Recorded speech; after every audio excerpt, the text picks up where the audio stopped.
Guys இந்த வீடியோவில் பார்த்தீங்கன்னா வாட்ஸ்அப்பில் ஸ்டேட்டஸ் வைக்கிறது மூலமாக பார்த்தீங்கன்னா நம்ம டெய்லி பாக்கெட் மணி அளவுக்கு பார்த்தீங்கன்னா நம்ம ஏர்ன் பண்ண முடியும். ஓகேவா? ஸோ டெய்லி பார்த்தீங்கன்னா 10 ருபீஸ்லேருந்து 20 ருபீஸ் பார்த்தீங்கன்னா ஃப்ரீயாக ஏர்ன் பண்ணிக்கலாம். ஸோ இது பார்த்தீங்கன்னா தமிழ்நாட்டில் ஏகப்பட்ட பேர் தமிழ் பீப்பிள்ஸ் பார்த்தீங்கன்னா மோஸ்ட்டாக யூஸ் பண்ணுறாங்க. ஸோ ஆட் எல்லாமே பார்த்தீங்கன்னா தமிழ் ஆட் தான். ஓகேவா? ஸோ நம்பி ட்ரஸ்டடாக யூஸ் பண்ணலாம். யூனிசோன். ஓகேவா? இந்த ஆப் நேம் பார்த்தீங்கன்னா யூனிசோன். ஸோ அது எப்படி யூஸ் பண்ணுறது என்ன இந்த வீடியோவில் பார்க்கலாம். ஓகேவா? ஸோ நம்ம பார்த்தீங்கன்னா ரிஜிஸ்டர் பண்ணணும் பார்த்தீங்கன்னா இந்த மாதிரி தான் இருக்கும். ஓகேவா? இங்கே பார்த்தீங்கன்னா நியூ ஆட்ஸ்னு கொடுத்து இங்கே வரிசையாக இருக்கும். ஸோ இப்போ இந்த ஆடை பார்த்தீங்கன்னா நம்ம ஸ்டேட்டஸ் வைக்கணும். ஓகேவா? அதை கிளிக் பண்ணிங்கன்னா உங்களுக்கு என்ன ஷேர் ஆன் ஸ்டேட்டஸ்ன்னு இருக்கும். ஓகேவா? இது நீங்கள் செட் பண்ணணும் பார்த்தீங்கன்னா 2 ரூபா 64 பைசா உங்களுக்கு ஆட் ஆயிரும்.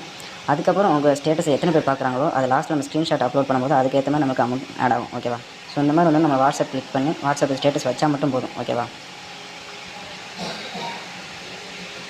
ஸோ இந்த மாதிரி இப்படி வச்சோன்னா செட் பண்ணோன்னு பார்த்தீங்கன்னா ஆட்டோமேட்டிக்காக பேக் அடிச்சிடும். ஸோ ஆட் பண்ணதுக்கப்புறம் பார்த்தீங்கன்னா நம்ம 15 ஹார்ஸ்க்கு அப்புறம் பார்த்தீங்கன்னா இந்த ஸ்க்ரீன்ஷாட் அப்லோட் பண்ணுற ஆப்ஷன் வரும். ஓகேவா? ஸோ நம்ம அந்த ஸ்டேட்டஸ் வச்சதை எத்தனை வியூஸ் போயிருக்கோ அதை பற்றி நம்ம ஸ்க்ரீன்ஷாட் எடுத்து இங்கே வைக்கணும். ஸோ எந்த மாதிரி வைக்கணும் அப்படின்னு சொல்லிட்டு பார்த்தீங்கன்னா நம்மளுக்கு இங்கே ரூல்ஸ்